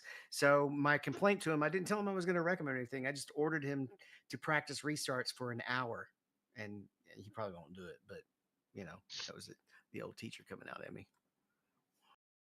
Is that Joe Owen P3? Is that right? Or is that a leftover? Let me check because I do have his results in the cups page. No, he get 14th this afternoon. All right, Joe Owen P14. Let's move on to leagues and hosted grassroots racing. Sebring Endurance, William P7. Yup. So this is the second race of the year, and I've had 2 awful races in a row. We had a massive wreck in a lap 0 sunset. It wasn't. Nobody was stupid aggressive. Nobody hit somebody else. The dude in 4th just lost it when he hit the brakes on cold tires. Ran out of talent. He felt really bad about it. He apologized, but it happened. He took out the guy in 5th. They both bounced off the tire barrier, and I mean, there was nowhere for the other 30-something cars coming through to go. A bunch of people got through okay. I did not, unfortunately. I didn't get much damage, but I got pushed to the outside wall. Pit for my fast repair on lap 2, and then from there, I was just trying to push and get as many positions back as I could. Once all the pit stops were completed, I fell to like 34th or something. Once all the pit stops were completed, I think I got back to P11, and then I ran down the next spots back to P7. I had huge pace here. We're driving the Mercedes because that's what we're driving at 24 this week, or the 12 hour this weekend. So we were driving that, and I got really, really comfortable with the car as the race went on. So I wish I had gotten to test that against the leaders, but it is what it is. I just have to needle Brad a little bit because I ran him down from a little bit of a distance on that last sprint there. You take tires that last bit? I did, and that probably helped a lot. Yeah, I didn't. So I thought that me not taking tires would have given me enough gap on you if you took tires, but oh well. All right, so I finished P8. Will ran me down. He's super fast here, so that's good. He's on my team for Saturday, so I'm glad. I think I started around 15th or so, somewhere in there. Yeah, like you said, the restart was a horrible spot to restart. It's just again, come on, iRacing, please fix race control. We should be able to, regardless of the class, we should be able to have a green flag start at the proper spot. So I was able to avoid most of that wreck. I ended up with damage though on the back end and wheel damage, but the car wasn't horrible. Decided to kind of stay out and try to keep some track position and just try to make the best of the damaged car. I guess maybe 4 or 5 laps later, I don't know how long it was, but ended up getting collected by a spinning GTP driver. I think that was the first of 7, something like that. I don't know. He spun a lot. And I couldn't avoid it, and that gave me nose damage. And then, like we talked about with that article that we were discussing, the aero damage in the front, the car was it was miserable. No front downforce. So first pit stop, went ahead, used my fast repair. Kind of stayed that 7 to 9 ish spot there. I didn't take tires on the second stop, and again, figured that Will was probably going to take tires, which he did, and was hoping that I would have enough gap to stay ahead of him. But nope, he ran me down. I wasn't even going to try to hold you up, dude. My tires were pretty cooked. But that was good practice for this weekend. So yeah, looking forward to it. But yeah, I didn't make last week's race. So I should have, but I didn't. But yeah, That's all right. I ran out of talent last week. I was the one that did it. Thankfully, I spun to the outside, didn't collect the rest of the field. But yeah, I turned 6, cold tires, hit the gas too hard, and off into the wall I go. so, but yeah, it was good. I mean, I'll take a top 10 with the strength of the really about the top 12 guys there. Anywhere in that finish, I'm happy. Okay, final thoughts, Brad Rent. Um, I had something in my head. So Martinsville, lots of complaining and whatnot. You know what? And this year I told myself, you know what? I know what I'm getting myself into. I know there's going to be 20 plus cautions, and I'm just going to deal with it. And as bad as last night was, and as ticked off as I was because of the mistakes I made, I just tried to make the best of it. And that's what I'm going to do again tomorrow night. I'm trying to desperately approach NIS with a different mindset this year, because I do want to run the full season. At heart, I'm an oval guy. I like road. I love road, but at heart, I'm an oval guy, and I want to run the full season. So I tried to temper my expectations. I love Martinsville with the right group of guys. That is one of the most fun places to race if you got guys you can trust. But not sure, some the racecraft I saw last night was pretty scary at times, but it is what it is. But looking forward to Sebring this weekend. I'm the slow guy on the team, so I'm the I'll be the gentleman driver. They'll get thrown in about middle of the race and just be told to keep the car clean so that the fast guys can gain us spots. So looking forward to that. Daytona was good. We had a good shot at that. If it hadn't been for the Metacar Porsche, but I don't think we're gonna have that issue this weekend. So yeah, hopefully looking for a podium at Sebring. All right, David Hall, final thought.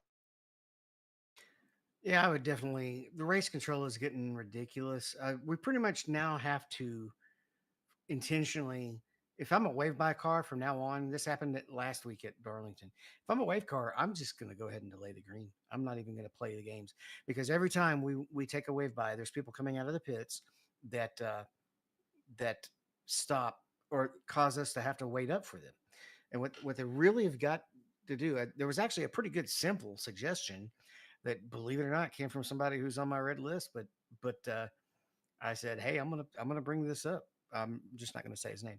Um, Make it so where the pits close a lot sooner than they do on exit, and make it just an end of line so that those guys coming out fixing damage get put at the end of the line. Problem solved. Makes sense. Yeah. Also, we are running Sebring as well. We're doing 4 cars, so everybody's got pretty light loads. I think only running a maximum of 4 tire stints. Sebring is probably my favorite track. Uh, all the guys have got some laps in there and have run some IMSAs there.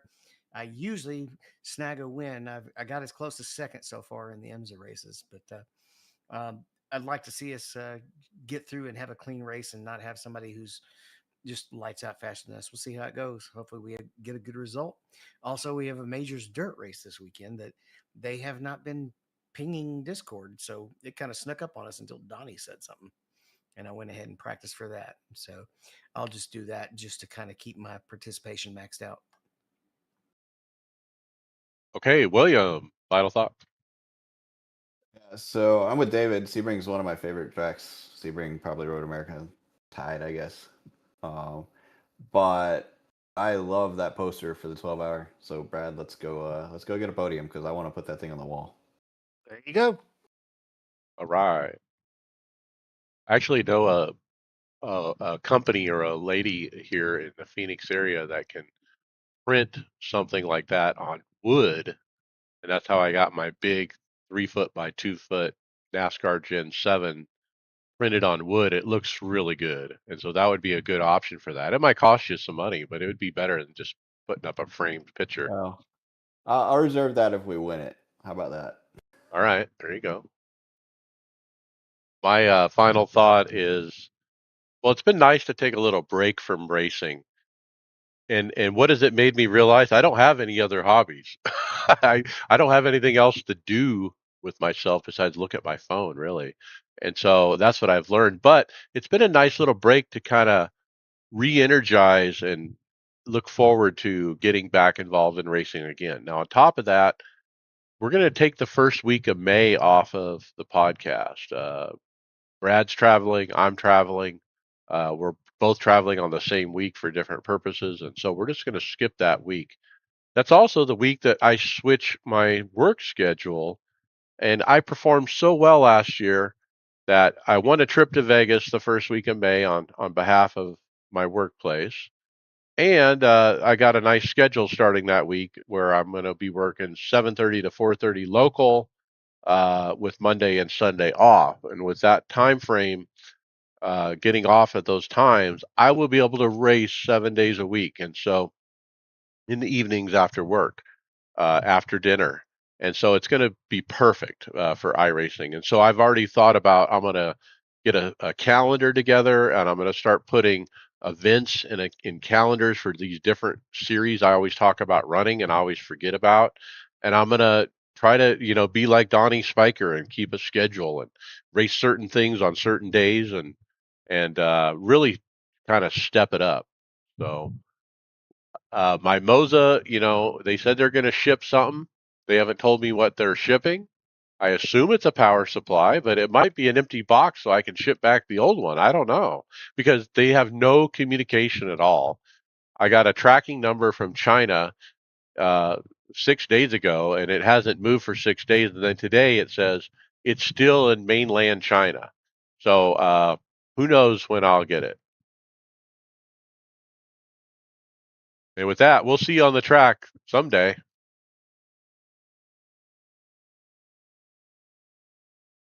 All right, title ideas. We got two. Number one. Yep. Yeah. All right, good title. I'm sure we've used that one before, but why not? Now, tell me if you remember, what folder do I look in to delete the logs? Documents, Documents, iRacing logs. iRacing logs. Go to the release notes, and it actually has pictures of where you need to go. Actually, you can do it on the settings page. It'll take you there from the UI. Oh, all right.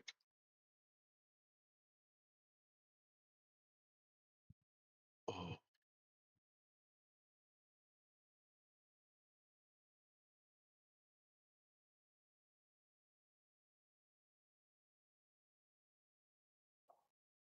All right, I'll be editing until about 9:45. If I don't get it done in time, I'm gonna go run. I'm gonna run the Sebring at 9:45. okay, cool. All right, see y'all. Yeah, good show, guys.